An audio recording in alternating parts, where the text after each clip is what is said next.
उभरे हैं। दिनेश जी। जी, अरुण जी आपके पास आता हूँ। इससे पहले मैं दर्शकों को इन्फॉर्म कर दूं कि कल सुबह एक एपिसोड देखिएगा, बहुत स्पेशल है कि भारत कैसे कुछ देशों के बीच में वेपन्स जो राइवलरी है उसको बढ़ावा दे रहा है। भारत ने और फ्रांस ने मिलकर आर्मीनिया को कुछ हथियार बेचे हैं, खास हथियार बेचे हैं, जिसका उनके पड़ोसी अजरबैजान ने बहुत बड़ा विरोध किया कि आप इनको हथियार क्यों दे रहे हैं, ये हमारे कट्टर दुश्मन है, आप हमारे दोस्त हैं तो आप हमारे दुश्मन को हथियार कैसे दे सकते हैं। लेकिन भारत ने उसकी एक बात नहीं सुनी और आर्मीनिया को हथियार दिए अच्छे खासी मात्रा में। और भारत ने कहा कि हमारी नई वेपन पॉलिसी है, हम बेचेंगे।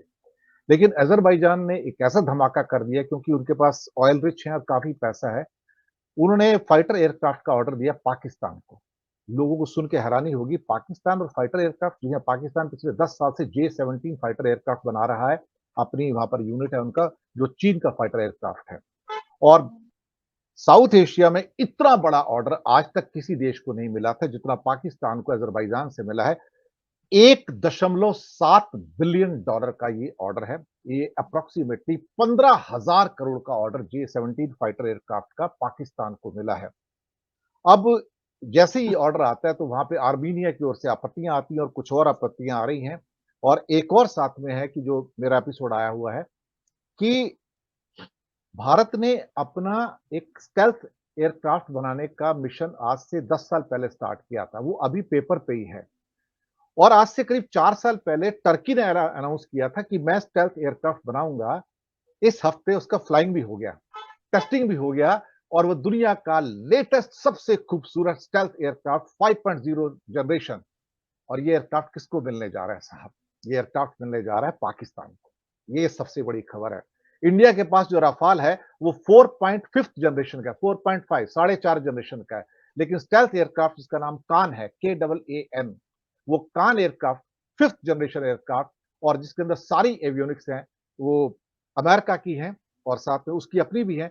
इंजन जनरल इलेक्ट्रिक है उसके अंदर। आप कहोगे टर्की के पास अमेरिकन क्यों? क्योंकि टर्की नेटो का मेंबर है, उसको सारी सहूलियतें मौजूद है जो मिलनी चाहिए अमेरिका से और नेटो कंट्री से। किसी भी टेक्नोलॉजी पे कोई रेस्ट्रिक्शन नहीं है। तो इंडिया अभी पेपर पे है, उन्होंने 4 साल में उड़ा दिया। ये दुनिया में एक ऐसा चमत्कार है जो पहले कभी नहीं हुआ कि 4 साल के अंदर कोई एक देश एक स्टेल्थ एयरक्राफ्ट 5.0 जनरेशन का बनाए। सुबह देखिएगा ये एपिसोड इसी चैनल के ऊपर। ये खबरें आपको सिर्फ यही मिलती हैं। अरुण कुमार शर्मा जी, आरएसएस और बीजेपी अब ये स्टेट एक्टर की तरह काम नहीं कर रहे हैं। सीधे शब्दों में कहो, ये नॉन स्टेट एक्टर की तरह काम कर रहे हैं साहब। जब state actor non state actor का रूप अख्तियार कर लें तो समझ लीजिएगा विनाश काले विपरीत बुद्धि। अरुण शर्मा जी। जी सर, आपने जो प्रश्न किया और जो आपने अपना विषय रखा, भारत अब क्रूर निरंकुश शासन है, मीडिया नौकरशाही, साथी राजनेता, संस्थाएं सभी कुचल दिए गए। मैं यहीं से शुरुआत करता हूं। मेरे साथ कासिम भाई बैठे हुए हैं, उन्होंने बहुत अच्छी बातें कही हैं। मैं उन्हीं की एक बात पकड़कर थोड़ा विस्तार देना चाहूंगा। सर, हमारे यहां दर्शन शास्त्र में, फिलॉसफी में बहुत सारी बातें कही गई, और जो आपने कहा कॉन्शियस की बात। आप नौकरशाह रहे हैं, और नौकरशाही में जो पहला प्रिंसिपल होता है वो ये होता है कि हमें आर्थिक संपन्नता चाहिए जीवन को जीने के लिए, इसीलिए हम सरकारी नौकरी ढूंढते हैं। और नौकरशाह होता कौन है? वो होता है आत्मा विहीन एक ऐसा व्यक्तित्व जो राज्य से बंधा हुआ होता है। अगर मैं कहीं गलत कह रहा हूं तो जरा आप मुझे करेक्ट कर दें। तो वहां पर परोक्ष में क्या रहता है? परोक्ष में रहता है हमारी आर्थिक हालात। किस लिए? क्योंकि हमारे एक मां बाप होते हैं, हमारे बच्चे होते हैं, हमारा परिवार होता है। अब सैयद साहब बैठे हैं, कासिम साहब बैठे हैं, तो मैं जरा इनके विषय में भी बात कर लूं। अभी मेरी 1 घंटे पहले किसी से बात हो रही थी, तो धर्म पर बात आई। सर, हमें जीवन जीने की शैली धर्म देता है, ठीक है? और मेरा मानना ये है, जब ये विरोध किया गया मेरे एरिया में भी कि मुसलमान सड़क पर नमाज नहीं पढ़ेंगे, खुरेजी मेरे पास में पढ़ता है, तो मैं पहला व्यक्ति था जिसने विरोध किया। सर क्या आप भी तो पुलिस कहकर? फोर्स में थे, आप भी जी तो जी व्यवस्था का जी जी हिस्सा रहे जी हैं। जी, मैं वहीं वहीं पर आ। सर मैंने ये वे कहकर विरोध किया कि मैं उनको नहीं रोकूंगा। कारण, सैयद साहब मुझे, कासिम साहब मुझे थोड़ा कंफर्म करेंगे। सर जब हम अल्लाह की इबादत करते हैं तो बगैर किसी बंधन के करते हैं। पहले हम पवित्रता उसमें लाते हैं, तो हम वजू करते हैं। वजू करने के बाद हम दिशा देखते हैं कि मुझे किधर मुंह करके, जिधर अल्लाह का घर हो उधर मुंह करके पढ़ना। जैसे हम काशी की तरफ मुंह करके प्रणाम करते हैं, या मंदिर जाते हुए रास्ते में हमारे पैरों में चाहे जूते हो हम प्रणाम करते हैं। तो मैंने ये कहा कि मैं कौन होता हूं एक ऐसे धर्म के आदमी को इबादत करने से रोकने वाला। और इबादत में कोई बंधन नहीं होता, उसके तरफ कोई दीवार नहीं होती, कोई कोई कोई मकान नहीं होता। वो होता है, उसका मन होता है और उसका अल्लाह होता है। तो वो उससे जुड़ने की कोशिश करता है।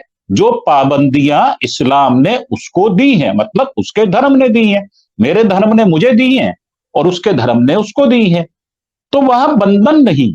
तो जब बंधन नहीं है और मस्जिद छोटी है, सुविधा नहीं है, तो जब हमें धर्म का आधार मिला जीवन जीने का, तो फिर ये क्या देखना कि ये सड़क है या पार्क है या इसमें सीमित संख्या है। क्यों ना फिराक दिली से, मैंने तो ऐसे बहुत सारे पोस्टर देखे हैं कि एक मुसलमान भाई नमाज पढ़ रहा है, अचानक बरसात शुरू हुई क्योंकि वो अपने दीन से बंधा हुआ है, और एक सरदार भाई हमारा एक छतरी लेकर खुद गीला होकर उसको गीला होने से बचाता है। अब मैं बात आता हूं आपके विषय पे। सर आपने बहुत सारी चीजें जोड़ी, आपने विश्व को बंधुत्व में जोड़ने की कोशिश की।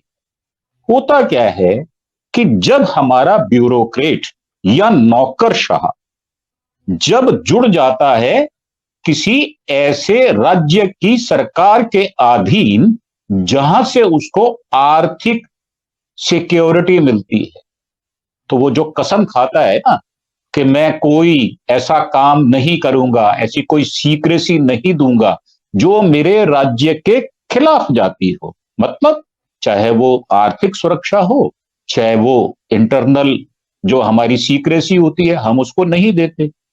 तो बात यहां से शुरू होती है। और आपने जो मेरे लिए नरेशन छोड़ा उसमें आपने अजरबैजान का एक और अर्मेनिया का दे दिया और उसको हिंदुस्तान में भी जोड़ा। सर हिंदुस्तान जो बनाकर बेच सकता है वो कर रहा है। मोदी जी किसी एक व्यक्ति को चार, मेरा विरोध कहां शुरू होता है, मेरा विरोध ये शुरू होता है कि भले ही आईएएस आईआरएस या कोई आईपीएस सत्ता से जुड़ी हुई सरकार के प्रति वफादार रहे, परंतु जब एक नियत निर्धारित समय पर नौकरी 35-36 साल करने के बाद वो अपने विचारों को स्वतंत्रता दे देता है। इसीलिए ज्यादातर लोग अपनी सीट पर रहते हुए जो विकार होते हैं उनके विषय में वो बात नहीं करता, उठाता है दबी जबान से जिससे उसकी नौकरी बची रहे। परंतु जैसे ही वो रिटायर होता है तो ऐसा लगता है तोता पिंजरे से बाहर आ गया, अब वो तोता फड़फड़ाएगा। अब वो ऐसा बाज है जिसकी उड़ान तो बहुत ऊंची थी परंतु आपने पिंजरे में कैद किया, इसलिए उड़ना भूल गया। तो साल 6 महीने उसको संभलने में लगते हैं और उसके बाद वो कुलाचे भरता है।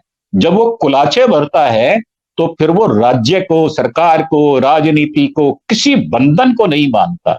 जैसे अगर किसी मुसलमान भाई को नमाज पढ़ते हुए हमला कर दिया जाए तो वो नमाज नहीं छोड़ता, उस हमले को सह लेता है, उसका विरोध नहीं करता, क्योंकि उस समय उसकी जो आत्मा है वो उस सरकार से जुड़ी हुई है जो पूरी कायनात को चलाती है। तो मेरा मानना यह है ये विषय बहुत सेंसिटिव है। हमारे यहां तो चेतन और अवचेतन मन की व्याख्या की गई है सर, और आपने जो विषय चुना है वो बड़ा हृदय विदारक है। मतलब उसके अंदर अगर सेंसिटिविटी ढूंढी जाए तो बहुत ज्यादा होगी। मुझे लगता है मोदी जी अपना असली कर्तव्य किसका, इंसान होने का भूल गए। जो हमारा नाता एक आदमी से आदमी का होना चाहिए। और एक गाना भी है, आपने तो अच्छी अच्छी आपके पास नॉलेज है, तो एक इंसान से जो इंसान का नाता होता है, मेरा कासिम भाई से क्या नाता होना चाहिए, मैं उसकी व्याख्या कर रहा हूं। परंतु आप व्याख्या कर रहे हैं हमारी निरंकुश सरकार की। सर, सरकार राजनीति के द्वारा चलती है, परंतु जी, ब्यूरोक्रेट्स अपनी नौकरी के साथ चलते हैं। वो उससे बंधे हुए होते हैं, वो मजबूर हैं, वो नहीं बोलेंगे और वो उसी की स्तुति करेंगे जो सत्ता में होगा, क्योंकि वो भी संवैधानिक पद होता है, इसलिए वो उसके साथ करता है। मेरा जी, विरोध है कि आप 11 बार किसी को जब दे देते हैं एक्सटेंशन और उससे नाजायज काम कराते हैं, किसके, मानवता के प्रति जब आप क्रूरता दिखाते हैं, मेरा विरोध वहीं से शुरू हो जाता है। मैं जी। प्रथम चरण में यही विचार रखने की कोशिश कर रहा था। आशा है कि आपको थोड़ी इससे राहत मिली होगी। जी। धन्यवाद आपका। आता हूँ सईद साहब के पास।